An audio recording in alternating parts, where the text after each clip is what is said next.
बेवकूफ जैसी बातें मत करो। हाँ, तुम्हारा सबसे बड़ा और छोटा बेटा इतने चालाक नहीं, इसीलिए शायद इतने कामयाब भी नहीं। तुम्हारे बीच वाले बेटे ने बाजी मार ली, और अब इस उम्र में कितनी कामयाब हो पाएंगे हम, इसीलिए हम लोग बेवकूफ ही नहीं। क्या मतलब जब तक तुम इस घर में हो, क्या बातें हो रही है? बाबा, ऐसा लगता है जैसे ये घर हमारा है ही नहीं, हमें कोई हक ही नहीं है इस घर में रहने का। हमारी आमदनी के हिसाब से तो हमें किसी झोपड़ी में रहना चाहिए।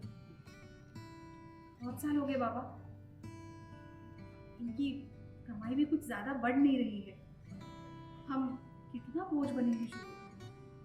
ये सब क्या बोले जा रही है बड़ी बहू? हाँ, अरे सुबह ने तुमसे कभी कुछ कह दिया, माना गलती हो गई है, मेरा दिल का बुरा नहीं है और परिवार की जिम्मेदारी उसके ऊपर है, इसलिए ऐसा कुछ करिए। लेकिन तुम दोनों इस तरह से, मुझे बिल्कुल अच्छा नहीं लगा तुमने घर छोड़ने की बात करी है। जाके अपू जी और बेटे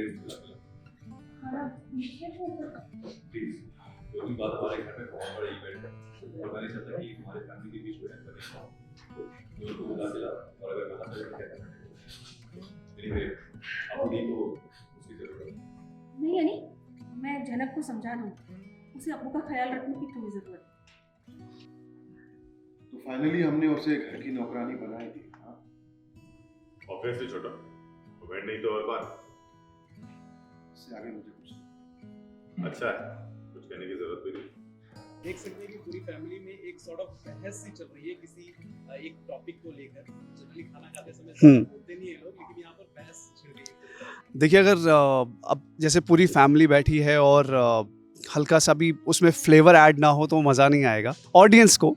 तो उसी के लिए ये एक और छोटा सा ड्रामा डाइनिंग टेबल पे हुआ है, जिसमें बात हो रही है कि भाई हम सब बैठे हैं और अब मेरी माँ जो हैं वो बोलती है कि हमको यहाँ से जाना पड़ेगा क्योंकि ऐसी ऐसी चीज़ें हमें बोली जा रही हैं। तो वो एक ड्रामा हुआ। देन अनी ने उसको जनक को बुलाया कि उसको बुला के लाओ, रूमी को बोला। तो वो एक ड्रामा है कि भाई अभी ऐसा निकल के आया कि अनी के वर्ड्स ऐसा लग रहा है कि वो उसने एक्सेप्ट कर लिया कि वो नौकरानी ही बन के रहेगी अब। तो ये भी एक ड्रामा है। फिर पुनी अपने छोटौन को डांट पड़ी इस चक्कर में। तो बहुत सारी चीज़ें निकल के आएंगी जो कि एपिसोड में बहुत मज़ा डालने वाली है।